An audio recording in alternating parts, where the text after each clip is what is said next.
Good morning all of you. आज मैं आप लोगों को विचलन के बारे में बता रही हूँ। ये बीएड सेकेंड सेमेस्टर का टॉपिक है, एमई का।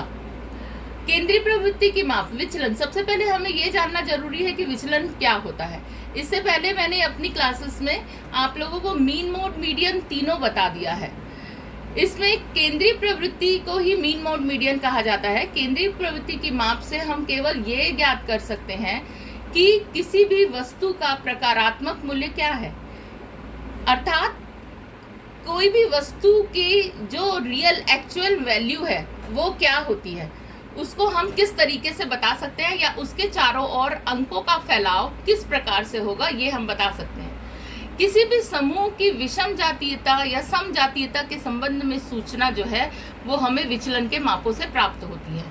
हमें ये तो पता है कि सब एक समान जो अंक सामग्रियां हैं उनके केंद्रीय मान समान होते हैं, लेकिन अंक सामग्रियों की प्रकृति अलग अलग होती है। इसीलिए हम विचलन का उपयोग करते हैं ताकि हम ये बता सके कि कोई भी जो अंक है वो किसी मध्य बिंदु के चारों ओर किस प्रकार से विचलित होते हैं। गैरेट के शब्दों में ये कहा गया है, विचलनशीलता का अर्थ प्राप्तांकों के वितरण या फैलाव से है। यह फैलाव प्राप्तांकों की केंद्रीय प्रवृत्ति के चारों ओर होती है। वेरिएबिलिटी मीन्स द स्कैटर्ड और spread of the separate scores around their central tendency, अर्थात कोई भी केंद्रीय प्रवृत्ति के चारों ओर जो उसके मान हैं वो वितरित होते हैं, तो उसे ही हम विचलन कहते हैं। लिंकस्विट ने यह कहा है कि विचलनशीलता वह सीमा है जिसमें प्राप्तांक अपने मध्यमान के ऊपर या नीचे की ओर वितरित या विचलित होते हैं। Variability is the extent to which the score tends to scatter or spread above and below the average। मतलब सेंट्रल टेंडेंसी के ऊपर या नीचे कोई भी अंक किस प्रकार से फैल रहे हैं, यही चीज वेरिएबिलिटी कहलाती है।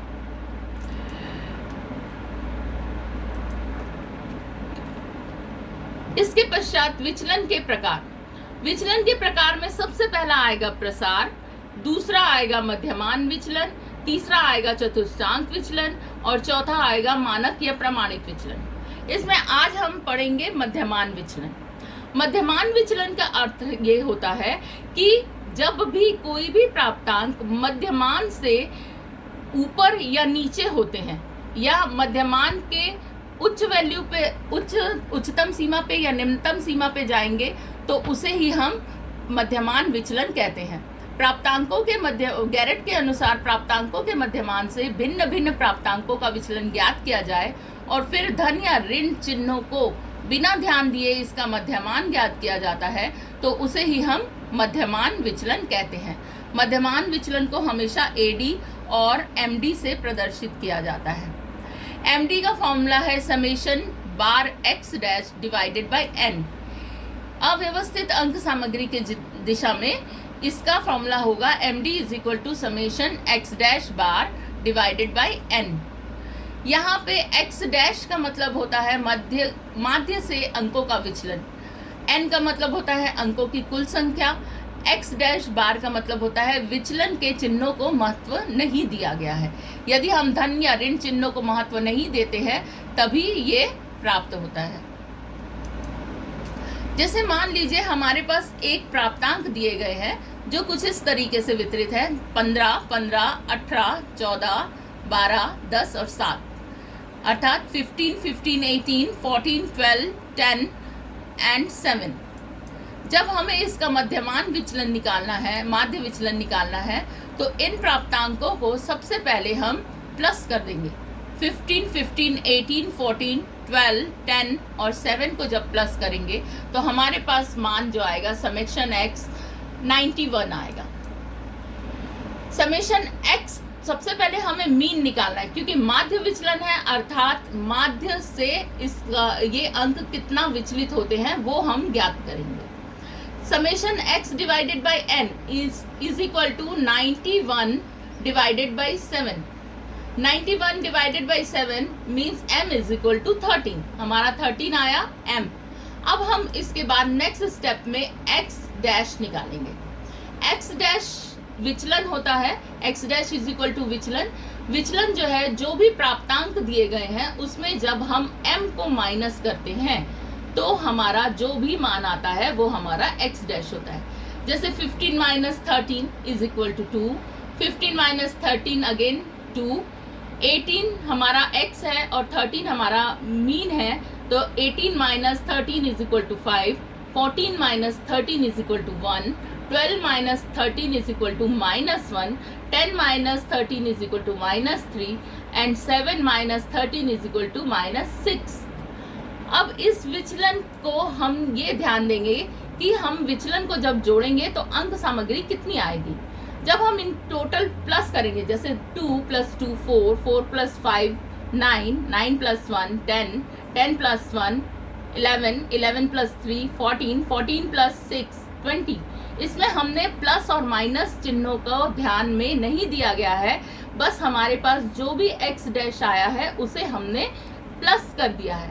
तो हमारा समेशन x डैश बार जो है वो 20 आएगा। इसके नेक्स्ट स्टेप में हम मीडियन निकालेंगे। हमें पता है मीडियन का formula md is equal to summation x dash bar divided by n। यहाँ पे x डैश की वैल्यू हमारी आई है 20, तो md is equal to 20 divided by 7 and md is equal to 2.857 हमारा आंसर होगा। इससे तात्पर्य ये है कि 2.857 अंकों का वितरण हमारे माध्य से ऊपर या नीचे होता है, तो ये हमारा माध्य विचलन कहलाएगा। ये वाला जो सवाल बताया गया है ये सम अव्यवस्थित आंकड़ों के लिए बताया गया है। अव्यवस्थित मीन्स अनग्रुप्ड डाटा जिसमें कोई लिमिट नहीं है, वो सिर्फ सिंगल नंबर्स हैं। नेक्स्ट स्टेप में हम लोग ये पढ़ेंगे कि व्यवस्थित आंकड़ों के लिए हम किस प्रकार से मीडियन निकालते हैं। फ्रॉम द ग्रुप्ड डाटा, व्यवस्थित अंक सामग्री की दशा में md is equal to summation fx dash bar divided by n। यहाँ पे बार से मतलब ये है कि हम धन चिन्हों या यहाँ पे हम धन या ऋण चिन्हों से कोई भी मतलब नहीं रखते हैं। तो ये हमारा सामग्री हुई है। हमारे पास एक दी हुई व्यवस्थित अंक सामग्री दी हुई है। इससे पहले हम ये देखेंगे कि सबकी वैल्यू का मान क्या है। x डैश का मतलब होता है माध्य से अंकों का विचलन, n का तात्पर्य है अंकों की कुल संख्या, fx डैश का मतलब है विचलन के चिन्हों को महत्व नहीं दिया गया है और प्लस और माइनस साइन को बिना महत्व में दिए गए इस सवाल को बनाया गया है।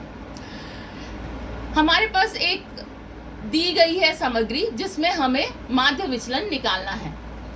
जैसे CI दिया हुआ है, CI is equal to 50 to 54, उसकी फ्रीक्वेंसी 2 है। वैसे ही 45 to 49, 40 to 44, 35 to 39, 30 to 34, 25 to 29, 20 to 24, 15 to 19 and 10 to 14। इसमें जो फ्रीक्वेंसी दी हुई है, आवृत्ति दी हुई है, वो है 2, 2, 3, 3, 5, 4, 3, 2, 1। इसके पश्चात हम लोग इस सवाल को हल करेंगे।